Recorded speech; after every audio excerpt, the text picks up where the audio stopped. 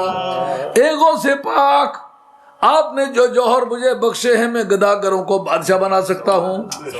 کسی نے کہا جناب یہ خاندان غلامہ کا آدمی جس کے بارے میں کریں, کہا چل میں نے اس کے بیٹے کو بھی بادشاہ بنا دیا. انہوں نے کہا قانون ملک کے مطابق اس ملک کا جو پریویلنگ لا ہے وہ اس بات کی حمایت نہیں کرتا یہ کبھی بھی اس نے اس کو پروموٹ کیا جا سکتا ہے, یہ بادشاہ بن سکتا ہے. ان کا اس کے بیٹے کو بنا دیا. جتنی مرتبہ اعتراض کے کلمات کہے وہ خاندان غلامہ کا جو پیری ہندوستان میں ملتا ہے, اے خواجہ غریب نواز یہ تیری محبت اور تیری عطا کی یادگار ہے, اور تیری عطا پر والی بغداد کی عطا کی مور لگی ہوئی ہے. پیران دے سیر پیر محمد واہ واہ پیر ہمارے. امپارشل ایویڈنس ملی کہ نہ ملی؟ چشتیوں کا بادشاہ 90 لاکھ منہ سے کہہ دینا آسان بات ہے, کاغذ پر لکھ دینا آسان بات ہے. 90 لاکھ کافروں کو کلمہ پڑھانا, 90 لاکھ مسلمانوں کو بیعت کرنا نہیں. یہ جتنے لوگوں فلاں کے اتنے مرید ہیں, یہ وہ ہیں جنہوں نے کلمہ پہلے سے پڑھا ہوا ہے. ایسے بندے جنہوں نے کلمہ ہی نہیں پڑھا ہوا, ایسے مرید حضرت خواجہ غریب نواز سلطان ہند سرکار کی بارگاہ میں 90 لاکھ ملتے.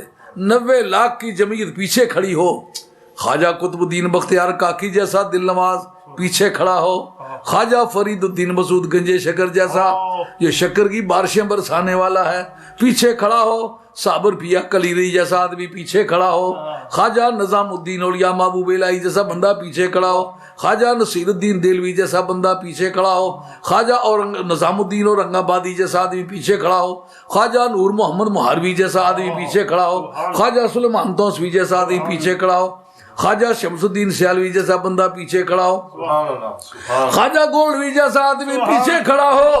جو ٹاپ پہ ہے وہ کہے شد خواجہ ازاں کے غلام تو شد دارد طلب تسلیم و رضا, دارد طلب تسلیم و رضا. آدمی 2 ہاتھ چومنے لگ جائیں. ہم نے چند مولانا ایسے زندگی میں دیکھے کہ باپ نے جوتے اٹھائے ہوئے ہیں اور بیٹے کو مولانا علامہ صاحب کہہ رہے ہیں. یہ دیکھ کے ندامت سے دل چاہے زمین پھٹے تو بیچ میں گھس جائیں. ان کو کیوں پتہ نہیں باپ باپ ہے.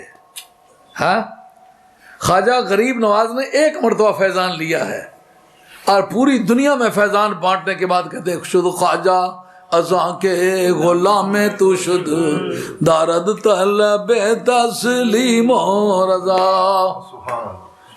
امپارشل ایویڈنس کے سلسلے میں شیخ شہاب الدین سہروردی بڑی شخصیت کے آدمی ہیں, نامی آدمی ہے اور عقائد میں امام ہے. ہاں, عقائد میں بڑے زوردار آپ کے دلائل, اور بھابی بھی جو نواب صدیق الحسن قنوجی ہے اپنی کتابوں میں کوٹ کرتا ہے ان کے حوالہ جات, کہتا ہے شیخ شہاب الدین سہروردی بڑا عالم آدمی ہے, محدثین ان کا ذکر کرتے ہیں, صوفیہ ذکر کرتے ہیں.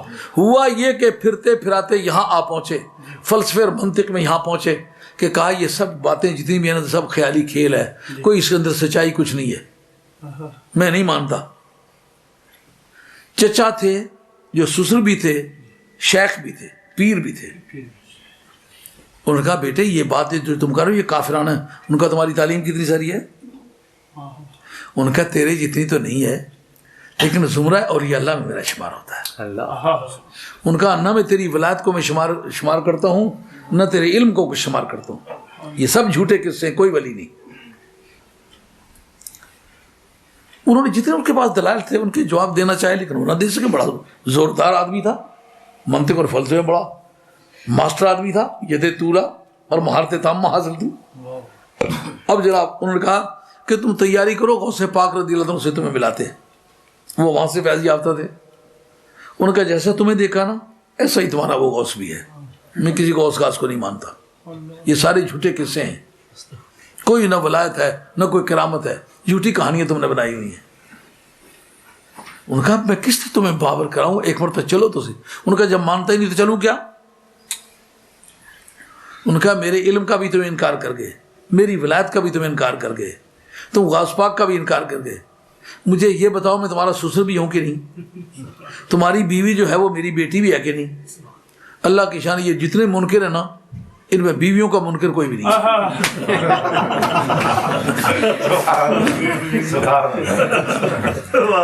بیوی کے معتقد ان کا یہ مانتا, ان کا یہ تو مانتے ہو تیری بیوی میری بیٹی ہے, ان کا یہی مانتا. ان کا پھر ایسا کرو, اسی رشتے کی وجہ سے تیاری پکڑو, غوث پاک کے ساتھ تمہاری بات کراتا ہوں. جتنے دلائل تم میرے سامنے پیش کے مجھے شکست دینا چاہتے ہو یا جس وجہ سے تم نے مجھے شرمندہ کیا ہے, یہ ساری باتیں تم حضرت غوث پاک کے سامنے رکھو, دیکھیں کیا کوئی سچائی نکلتی ہے کہ نہیں. مہینہ 1.5 مہینے تیاری کی اور جانوروں پر کتابیں لاد کے نا تیار ہو کے چلے گئے. جب وہاں پہنچے سرکار بغداد رضی اللہ عنہ آگے بڑی جلال کے عالم میں تشریف فرما ہے. اپنے درویشوں نے کوئی ناشتہ پیش کیا, آپ نے میرے سامنے ناشتہ نہ پیش, مجھے ایک مہم ہے اس سے فارغ ہو رہنے دو. اس مہم سے فارغ ہو کے اس مہمان کو بھی کھانا کھلاؤں گا, خود بھی کھاؤں گا. اس وقت میں کچھ نہیں کہا تھا. حیران ہے سارے قصہ پتہ نہیں کیا. اتنے میں ان کا نام تھا شیخ احمد, جو شیخ شہاب الدین سہروردی کے سسر بھی تھے, صاحب کا پیر بھی تھے. جب وہ آ گئے تو ان کا بلاؤ اس کو اندر. حضرت غوث پاک نے کچھ نہیں پوچھا ساتھ کون ہے, فرمایا بلاؤ اس کو اندر. اب اس کو اندر بلاؤ, نام نہیں لیا, وہ تو لے کے آئے تھے نا, لیکن ان کو پتا ہے غوث پاک کس کو کہتے ہیں, اس کو بلاؤ. یہ ضمیر شخصی ہے نا, ضمیر شخصی کا مرجع مذکور نہ تو نکرہ ہوتی ہے. اللہ ہاں صحیح. جب بلایا حضرت چلا فرما دیں کیا نام ہے؟ انہوں نے کہا جی میرا کوئی نام نہیں. انہوں نے کیا سوالات لے کے آیا؟ انہوں نے کہا کوئی سوالات نہیں.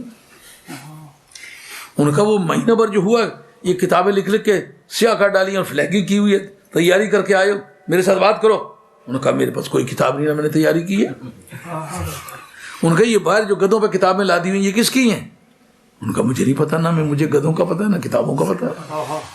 ہر چیز ذہن سے اتر گئی, بالکل سفید چادر کی طرح دل دماغ صاف ہو گئے, کچھ نہیں بیچ میں.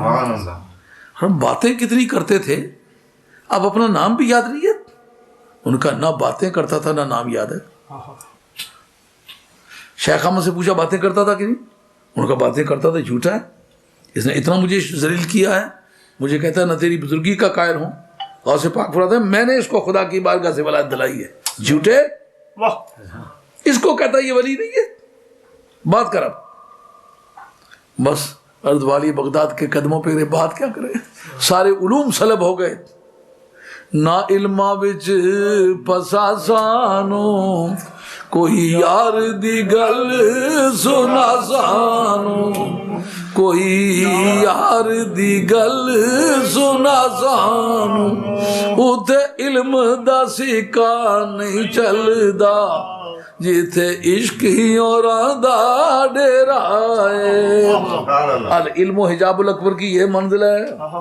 علم گردد حجاباں جا کہ من دیدار می بینو, علم گردد حجاباں جا کہ من دیدار می بینو, کہ اورائے دیگر کر دست من رائے دیگر داروں.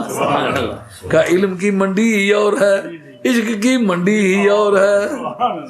ہاں آپ نے قریب بلا کے سینے سے لگایا, شرح صدر فرما دیا.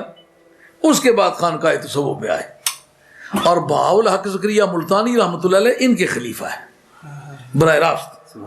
بہاول حق زکریا ملتانی یہ جو ضلع میاں والی وغیرہ میں اور یہ ضلع سرگودے وغیرہ میں جو بہت سارے قریشی خاندان شاہ شاہ کہلاتے ہیں, وہ ان کی اولاد میں سے سید نہیں ہے وہ. ہاں ایسے شاہ کا ٹھڑک پیدا ہو گیا, یہ نشانی کرایا کرتے تھے. یہ قریشی اسدی ہیں, اس لیے ان کی اولاد کے جتنے بھی لوگ ہیں وہ سارے قریشی اسدی ہیں, ان میں سید کوئی نہیں ہے. لیکن ذوق ہے بڑا کہ سید لوگ ہمیں کہیں. یہ بیماری پرانی چلی آ رہی ہے, یا آگے شاہ لگا لیا یا پیچھے لگا لیا, غلط فہمی پھیلانے کے لیے. یار کتنی شرم کی بات ہے, جس باپ کے گھر پیدا ہوئے اس سے کیوں دھوکہ کرتے ہو؟ وہ یہ پہلے تو سمجھے گا نا کہ میرا بیٹا کیوں نہیں کہلاتا, کسی شاہ کا بیٹا بنتا ہے.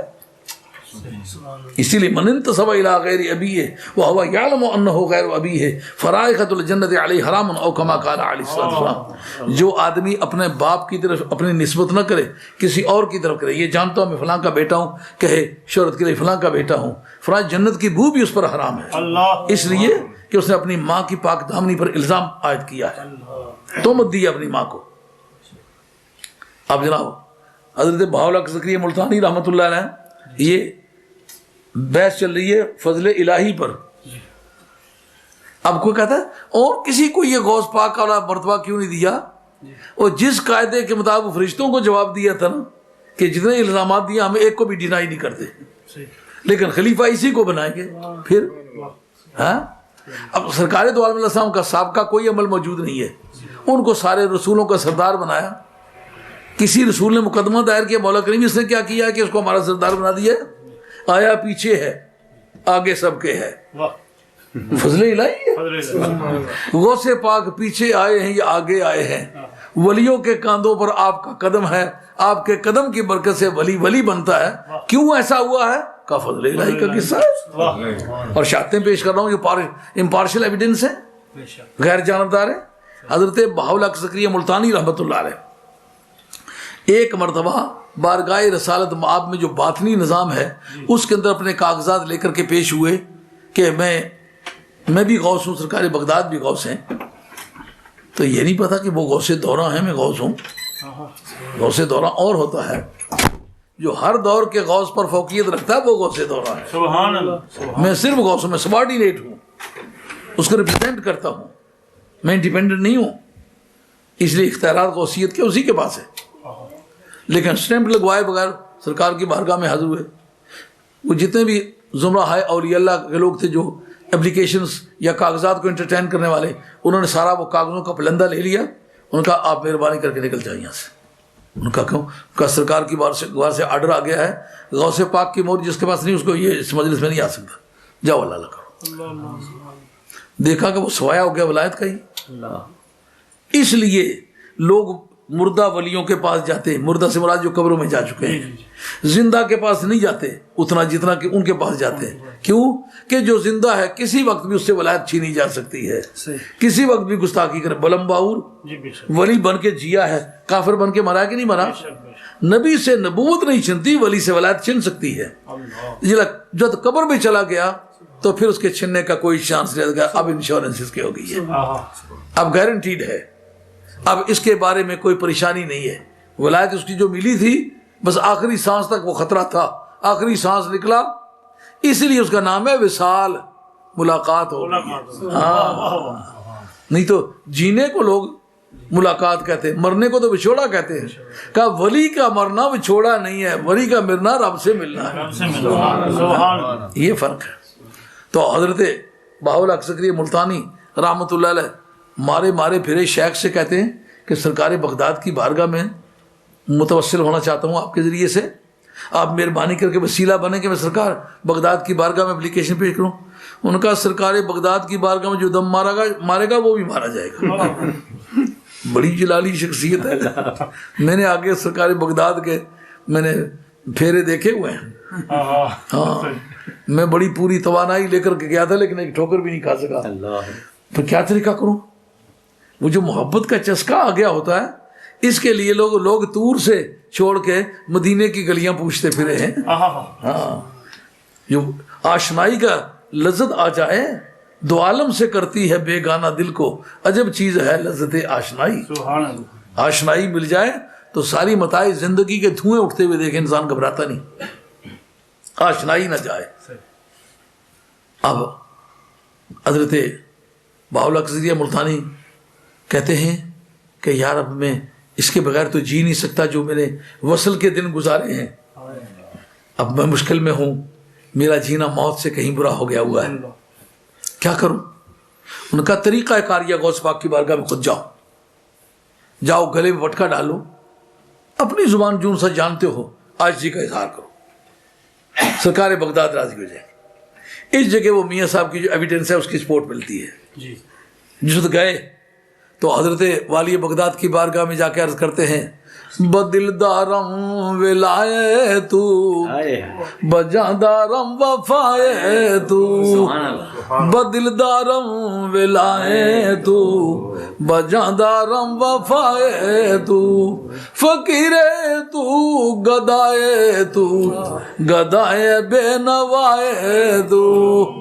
آپ کے دروازے پر یہ ملتان کا رہنے والا پردیسی آ گیا.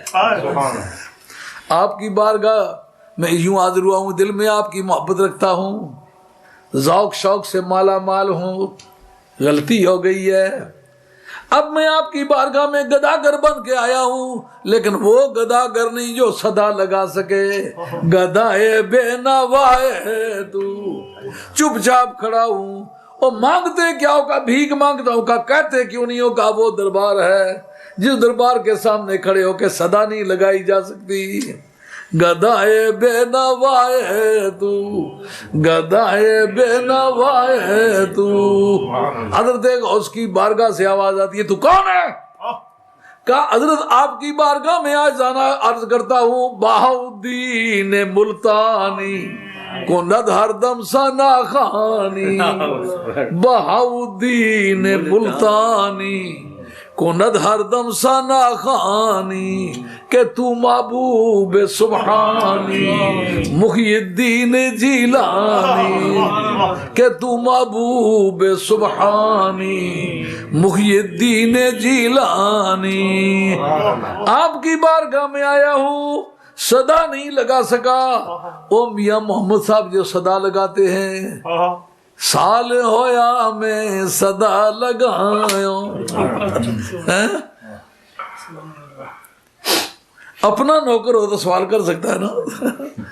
سال ہویا میں صدا لگاؤں, اج دن دان منگن دا, اگے ہو کھلو محمد اج نہیں ہو دن سنگن دا.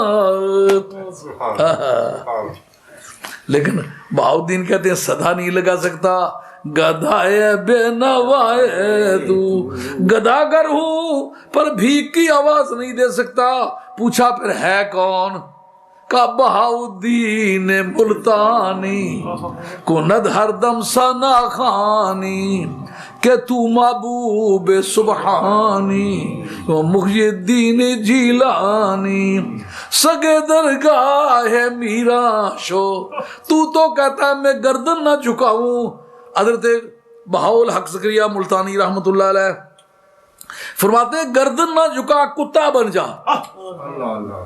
سگے درگاہ میرا شو چوں خواہی قرب ربانی, کہ برشیرا شرف دارد سگے درگاہ جیلانی. سگے درگاہ جیلانی. آپ کی کرامات میں لکھا ہوا ہے کہ بڑی اللہ آپ سے ملاقات کرنے کے لیے آئے, اور ملاقات کرتے وقت شیر پر سوار آئے, اور جب آئے تو ان کا ایسا کریں مہربانی کر کے میرے اس شیر کو ایک گائے پیش کریں, اس کا کھانا ہے. آپ نے گائے لے کر کے شیر کے کمرے میں بند کر دی. کہا سانپ میرے ہاتھ میں کوڑا ہے, مرغی کے ایک اس کی خوراک ہے, اس کو مرغی دے کے کھائے. آپ نے کہا سانپ کو چھوڑو, مرغی اس کے کمرے میں بند کر دی. لیکن جس وقت واپس جانے لگے دروازہ کھولا, دیکھا کہ شیر کوئی نہیں, گائے کھڑی ہے. سانپ کوئی نہیں, مرغی کھڑی ہے. اور جب دریافت کیا تو پتا چلا جو شیر مار کے کھانے والا تھا گائے کو, گائے نے اس کو کھا لیا. اور کیوں؟ سرکار بغداد کی گائے ہے. یہ وہ گائے نہیں جو لوگوں کی گائے ہے, یہ غوث پاک کی گائے ہے. کہا وہ سانپ جو مرغیاں کھاتا تھا آج وہ کدھر چلا گیا؟ کہا مرغی نے کھا لیا ہے. کہا سانپ کو مرغی کھا جائے یہ کہاں کی بات ہے؟ کہا لوگوں کی مرغی نہیں ہے, غوث پاک کی مرغی ہے. سگے درگاہ میرا شو چوں خواہی قرب ربانی, کہ برشیرا شرف دارد سگے درگاہ جیلانی. شیر ہمیشہ گائے پھاڑ کھاتے ہیں, یہ کیا رنگ بدلے ہیں؟ کہا یہ فضل الہی کا رنگ ہے. کہتے میں جی گردن نہیں جھکا سکتا. کہا فقیری تلاش کرتا ہے تو گردن جھکانا کیا کتا بننا پڑے گا اس شہر کا. کتے جو درگاہ میران دے شیراں اوتے نہیں پارے پیران دے سر پیر محمد واہ واہ پیر ہمارے. ہاں جی قادریوں کی بھی شہادت ملی ہے نا, چشتیوں کی بھی ملی ہے نا, سور وردیوں کی بھی, نقش بندیوں کی رہ گئی ابھی پیش کرتے حضرت جامی رحمۃ اللہ علیہ. مجدد صاحب رحمۃ اللہ تعالیٰ کا وصال 1034 میں ہے. نقش بندیت کی دنیا میں حضرت ملا نور الدین عبد الرحمن جامی مجدد صاحب رحمۃ اللہ پر سبقت رکھتے پہلے کے, وہ 898 میں آپ کا انتقال ہوا ہے. 898 میں مجدد صاحب رحمۃ اللہ علیہ کا 1034 میں. اب فیصلہ کر لیں کتنا فرق پڑتا ہے. جامی رحمۃ اللہ تعالی علیہ سرکار بغداد رضی اللہ عنہ کا ذکر کرتے وقت کہتے ہیں چے گویم ز کمال تو یا غوث ثقلینا, چے گویم ز کمال تو یا غوث ثقلینا محبوب خدا ابن حسن آل حسین. چے گویم ز کمال تو یا غوث ثقلینا محبوب خدا ابن حسن آل حسین.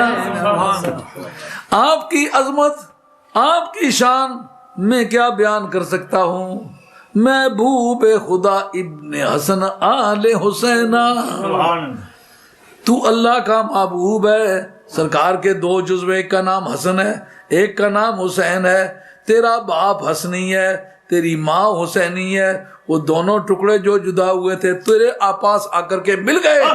اس وجہ سے نبی کی ولادت کا زمانہ ربیع الاول ہے اور تیری وفات کا زمانہ ربیع الثانی ہے. وہ پہلی بہار ہے یہ دوسری بہار ہے. وہ 12ویں والا تو 11ویں والا. محبوب خدا ابن حسن آل حسین.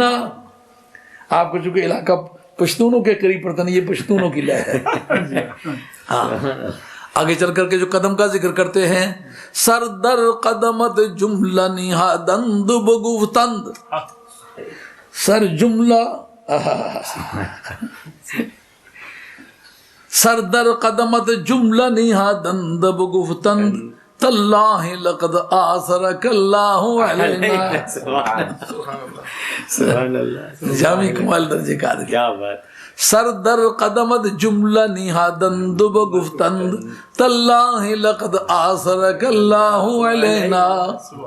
اے حضرت والی بغداد جتنے بھی زمرہ اولیاء اللہ ہیں سر در قدمت جملہ نہادند بگفتند,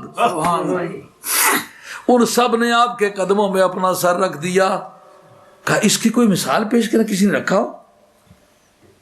فخروا له سجدا. حضرت یوسف علیہ السلام کے بھائی حضرت یوسف علیہ السلام کے قدموں میں گرے. جامی ان پڑھ آدمی تو نہیں ہے نا, منطقیوں کا بادشاہ ہے. تفسیر بھی لکھی حضرت علامہ جامی نے. یہ جو ملا شرح جامی ہے یہ ان کی کتاب ہے نا. مولوی جناب کھڑے ہو جاتے ہیں پڑھ پڑھ کے ساری زندگی, فارغ ہونے کے بعد ہی اس کے پڑھنے پڑھانے پر قادر نہیں ہوتے. جو اکا دکا اس پر قادر ہوتا ہے اس کو علماء میں بڑا امتیاز ہوتا ہے. جامی وہ آدمی ہے, بارگاہ رسالت باب میں جس کی بڑی پذیرائی ہے وہ آدمی ہے. وہ کہتا ہے مجھے ان پڑھ سمجھتے ہو. سر در قدمت جملہ نہادند بگفتند. آپ کے قدموں میں سارے اولیاء اللہ نے سر رکھ دیا. کیسے؟ جیسا یوسف علیہ السلام کے بھائی تلبی ہے, اس کا نام تلبی ہے. کوئی واقعہ گزرا ہے, اس واقعے میں ایک بات ڈیٹرمن ہو چکی ہے, اس کی طرف ایک اشارہ کر کے موجودہ وقت کی بات کو مثال کے طور پر سمجھا لینا, اس کا نام تلبی ہے. جی کہتے سر در قدمت جملہ نہادند بگفتند تاللہ لقد آثرک اللہ علینا. بھائیوں نے حضرت یوسف علیہ السلام کے سامنے سجدے میں گر کے یہ بات کہی تھی تاللہ لقد آثرک اللہ علینا. إن كنا لخاطئين.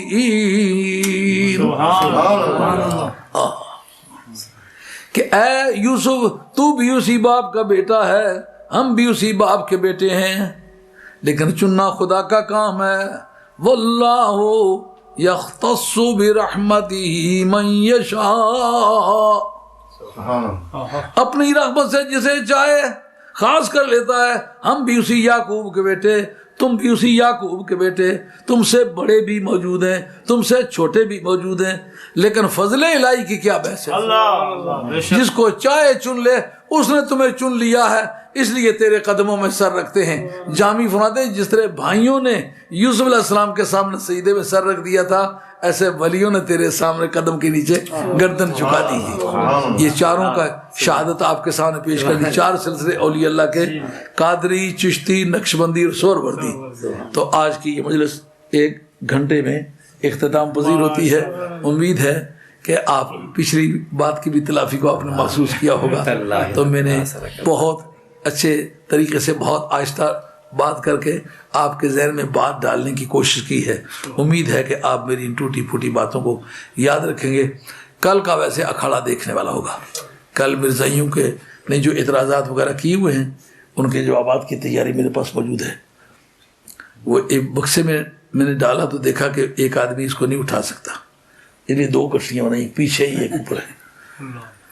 تو یہ 20-20 25-25 30-30 جلدوں کی ایک کتاب ہے، اس میں سے ایک حصہ جو ریلیونٹ ہے نکالا ہے. اس کا مطلب یہ ہے کہ اگر یہ ان میں ایک ہو جائے تو میری 30 جلدوں کی کتاب جو ہے وہ ادھوری ہو جائے گی. اس لیے میں ان کو کہہ رہا تھا کہ یہ کسی دوسرے آدمی کے ہاتھ میں نہیں دینا. یہ تو اس بات کے جواب دے ہو کہ میرے واپس کمرے میں پہنچانے تک تمہاری ڈیوٹی ہوگی انشاءاللہ. تو انشاءاللہ کل اگر آپ تشریف لائیں گے، کل میری 6 بجے کے ہیر پھیر میں تقریر شروع ہوگی، 7 بجے کی ہیر پھیر میں ختم ہوگی. لیکن ان کے جوابات بہت تسلی بخش اللہ کو منظور ہے تو دوں گا. اگر آپ تشریف لائیں گے تو آپ کا وقت ضائع نہیں ہوگا. اور الحمدللہ پورے ملک سے بڑے بھرپور طریقے سے شمولیت ہونے والی. یعنی ہمارے صرف والتھم اسٹور سے ایک کوچ ہے، ایک منی بس ہے، ایک ویگن ہے اور 10-15 گاڑیاں ہیں. حالانکہ ان کا یہ معمول نہیں کہیں بھی جانے کا، وہ سمجھتے ہیں سب لوگ ہمارے پاس آ جاتے ہیں. تو میں نے ان کو کہا کہ دراصل بات یہ ہوتی ہے کہ پہلوان کو اکھاڑے میں دیکھنے کی اور حیثیت ہوتی ہے، گھر میں دیکھنے کی اور حیثیت ہوتی ہے. آپ وہاں چلیں دیکھیں تماشا کیا ہے. ملک سے بھی کافی دانشور آئے ہوئے ہیں. آپ کو یاد ہے نا گزشتہ مرتبہ ایک بزرگ فرما رہے تھے کہ اگر مرزائی چیلنج کرتے ہیں تو میں ان کے چیلنج کو قبول کرتا ہوں، میں ان کے ساتھ مناظرہ کروں گا. تو میں اس مجلس میں موجود تھا. میں نے کہا پاکستان سے آ کے کیوں مناظرہ کریں گے؟ اس سے پیشتر مناظرے ہم نے کیے اس ملک میں. اگر وہ مناظرے نہ کیے ہوتے تو سنی علماء کے لیے تو راستہ ہی نہیں تھا اس ملک میں. اس کے بعد ہی تو سنی علماء کی آمد و رفت شروع ہوئی ہے. ہاں کسی مجلس میں آپ تو بہت بعد میں تشریف آئے نا. یہ جو پہلے یہاں رہتے ہیں ان سے پوچھو کبھی یا رسول اللہ کا نعرہ آپ کسی مسجد میں لگا سکتے تھے؟ توفیق ہی نہیں تھی.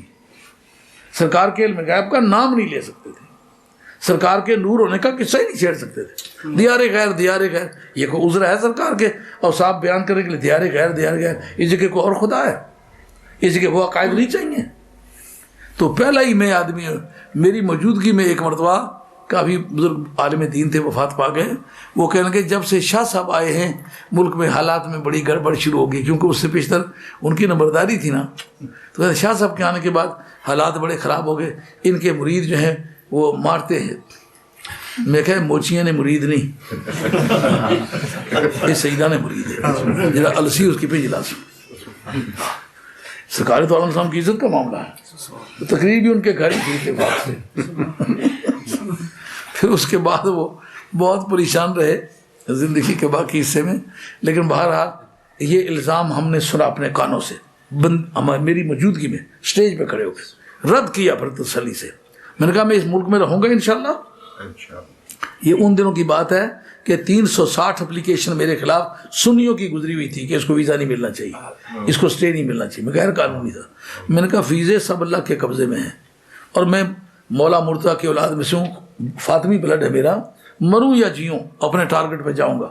شیر کا ایک مزاج ہے، جس جگہ ڈز کی آواز آئے موت قبول کرتا وہاں جاتا ہے. انشاءاللہ دوسرے لوگوں کی عادت ہے بھاگتے ہیں، بچت کرتے ہیں. مجھے جہاں جہاں خطرہ آپ بتائیں گے وہاں میں ایک مرتبہ ضرور جاؤں گا. اور پورے ملک میں آج سے 26 برس پہلے کی بات ہے، وہ پرانے بندے مر گئے، نوجوانوں نے یہ اکھاڑے دیکھے نہیں.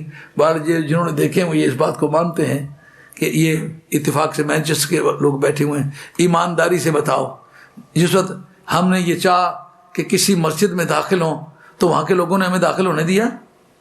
دوسرے عقیدے کے لوگوں کا قبضہ تھا. گھروں میں درس دینے شروع کیے، گھروں میں درس دیتے دیتے آخر چلے گئے مسجد میں، درس دیا. وہاں ایک مولانا تھے، آج کل لاہور میں ان کا بہت بڑا مدرسہ ہے. غالباً پاکستان میں سب سے پہلے درجے کا بڑا مدرسہ ان کا دوسرے عقیدے کے لوگوں کا ان کا ہے. سورہ والضحیٰ پر میں نے درس دیا تو جناب اٹھ کے عربی میں باتیں کرنے لگے. میں نے جناب عربی میں جب آگے سے شروع کی تو تھوڑی دیر کے بعد وہ پشتو ختم ہو گئی. اب وہ اردو میں بات شروع کرتے. میں نے کہا تکلم باللغت العربیہ یا شیخ، عربی میں شروع کی بات کرو عربی میں. وہ کہتے ہیں آپ تنہائی میں میرے ساتھ آپ آ کر بات کریں. میں نے کہا میرا اور آپ کا تنہائی کا کوئی رشتہ نہیں ہے، آپ جو مجھ سے بات کرتے ہیں برسر میدان کریں اور جس موضوع پر آپ کا دل چاہتا ہے کریں. سبحان اللہ کیونکہ میں آج سے 26 برس پہلے ان کے مقابلے میں کم عمر بھی تھا. سبحان اللہ تو وہ بڑے تند و تیز آدمی تھے، بڑے فاضل آدمی تھے. سالہ سال انہوں نے کتابیں پڑھائی تھیں لیکن 2 جھڑپیں نہ سہ سکے. میں نے کہا مجھ سے جو بات کریں برسر میدان کریں.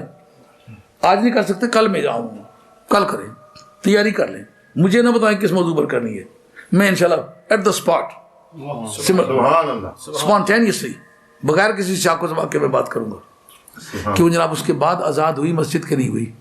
یہ وہ جھگڑا تھا جس جھگڑے پر چل کر کے آگے پھر مناظرے ہوئے، پھر لوگوں نے اشتہار ہمارے خلاف چھاپے. جو اشتہار چھاپنے والے تھے ان کے گھر گئے کہ نہیں گئے؟ ایمانداری سے بتاؤ. ضرورت ہے کسی کے گھر جائے؟ جنہوں نے ہمارے خلاف اشتہار چھاپے ہم ان کے گھر گئے، گھر جا کے باتیں کی. تو اس لیے وہ گزشتہ سال کانفرنس میں نے کہا آپ اس وقت بچے سے تھے جب میں اسی طرح تھا. تو مناظرے کرنا ہمارے خاندانی مزاج ہے. باپ دادے ہم اسی جھگڑے میں چلے آ رہے ہیں. کربلا والا مناظرہ کس نے کیا ہے؟ وہ ہمارے خاندان نے کیا ہے. اگر تلواروں کی دھاروں کے نیچے کھڑے ہو کر مناظرہ کر سکتے ہیں تو اس میں مناظرے کی کون سی بحث ہے؟ ضرورت پڑے تو پھر تو اس سال پھر کیونکہ پچھلے چند سالوں میں جو اعتراضات وغیرہ کرتے چلے آ رہے تھے تو پاکستان سے جوابات وغیرہ دینے کے لیے بزرگ منگواتے رہے، بڑے بڑے لائق فاضل آدمی. تو جب جواب دینے کا وقت تھا ان کا یہ باتیں آپ نے ہمیں پاکستان میں بتلانی تھیں، وہاں ہم ان کا جواب تیار کرتے. مجھے پتہ چلا، میں نے کہا کتابیں ہم دیتے ہیں. انہوں نے کہا یہ اعتراض ہمارے پتے میں نہیں ہے، یہ نہیں پتہ جواب. میں نے کہا میں آپ کو وہ اعتراض بھی دیتا ہوں اور جن کتابوں میں جواب لکھے ہوں وہی کتابیں بھی حوالہ جات لگے ہوئے ہیں، آپ دیکھتے یار. جب ان کو دیا تو کہ یہ دراصل ہمارے بس کا کام نہیں، یہ بہت ٹائم مانگتا ہے. میں نے کہا پھر بیٹھ کے سن تو سکتے ہیں نا. جو گزشتہ سالوں میں جواب دیتا رہوں وہ اس وجہ سے دیتا رہوں، وغیرہ پاکستان سے منگواتے رہے ان کو. تو اس دفعہ پھر انہوں نے نئے، مگر یہ مولانا مرزائیت کی تاریخ میں یہ سوالات کبھی پہلے نہیں ہوئے. ایسے تقریبی قسم کے سوال نہیں، علمی قسم کے سوال ہیں. اور وہ آپ کل دیکھیں گے انشاءاللہ مزیدار ہوگا. امید ہے کہ آپ لوگ اچھی طرح تشریف لائیں گے. اب سلام پڑھنا چاہیے اور اجازت لینی چاہیے. ما علینا الا البلاغ المبین وآخر دعوانا. ان کا یہ آیت ثابت کرتی ہے کہ سرکار کے سوا کسی کو رحمت اللہ العالمین مانا جائے کافر ہے. اور محبوب کبریا کے بارے میں امام قسطلانی نے محب الدنیا شریف کے اندر لکھا ہے، کہتے ہیں کعبے پر جھنڈا لگا